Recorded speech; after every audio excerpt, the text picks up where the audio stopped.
Le glucomètre. Pour mesurer le taux de glucose, il produit de l'électricité grâce au sucre contenu dans le sang. Le glucomètre, véritable laboratoire de poche qui détermine le niveau de glucose dans le sang. Une information vitale pour les diabétiques. Le glucose est une sorte de sucre. C'est la source d'énergie principale du corps humain. Les diabétiques ont tendance à avoir trop de sucre dans le sang. Ils doivent donc en contrôler régulièrement le niveau. Pour être en mesure de réagir rapidement, il faudrait un appareil capable de définir à tout instant le taux de glucose.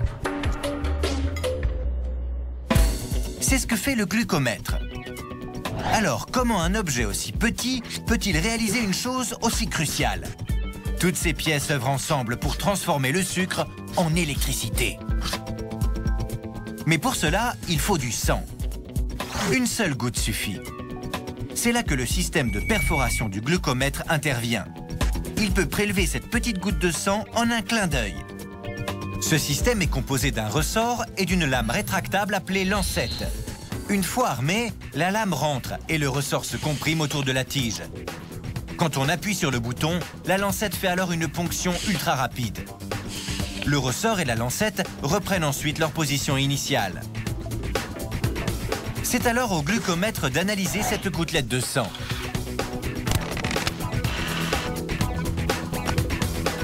Cela se fait sur la bandelette réactive, dans un compartiment appelé chambre de réaction.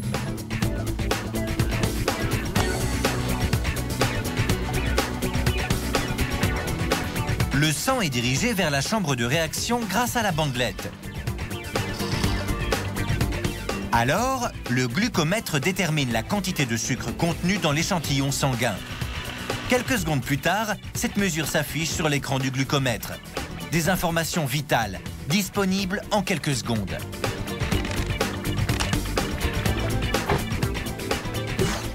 Dans le glucomètre se trouve une pile, une carte de circuit imprimée et un distributeur de bandelettes réactives. Ce distributeur est placé sur un disque rotatif. Lorsque l'on tire sur la poignée de l'appareil, le disque tourne d'un cran. Quand la poignée reprend sa place, un triangle en métal perce l'enveloppe d'une bandelette qui sort alors de la cartouche. C'est sur cette bandelette réactive que le glucose va être utilisé pour créer de l'électricité, ce qui permettra au glucomètre de déterminer le niveau de sucre contenu dans le sang. L'électricité est composée d'électrons, des particules encore plus petites que les atomes. Ces électrons se déplacent rapidement dans toutes les directions. Or, le sucre contient lui aussi des électrons. Il peut donc être utilisé pour générer de l'électricité.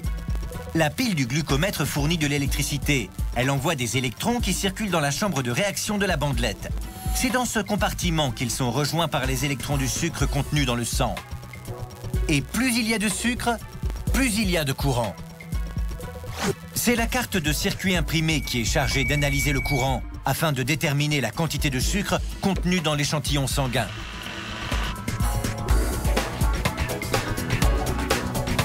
Des protéines, spécialement créées en laboratoire et placées dans la bandelette, ont pour mission d'arracher les électrons du sucre. Dans la chambre de réaction, les molécules de sucre contenues dans le sang se heurtent à ces protéines spéciales. Ces dernières s'emparent de ces molécules et en détruisent la forme. Lorsque cela se produit, les molécules de sucre libèrent des électrons. Et ces électrons renforcent le courant. La carte de circuit imprimée enregistre la différence de courant. Ce changement, provoqué par l'apport d'électrons libérés par le sucre, devient la quantité de sucre trouvée dans le sang, ce que le glucomètre traduit par une mesure en millimoles par litre. Qu'est-ce que la mole? Pour faire simple, c'est l'unité de mesure scientifique pour les molécules. Ainsi, un taux de 2,8 millimoles par litre de sang est insuffisant et un taux de 13,9 est trop élevé. Le glucomètre est capable de déterminer le niveau de sucre en utilisant ce même sucre pour produire de l'électricité. Tout ça dans un engin qui tient dans la paume de la main, le glucomètre. Un sacré appareil.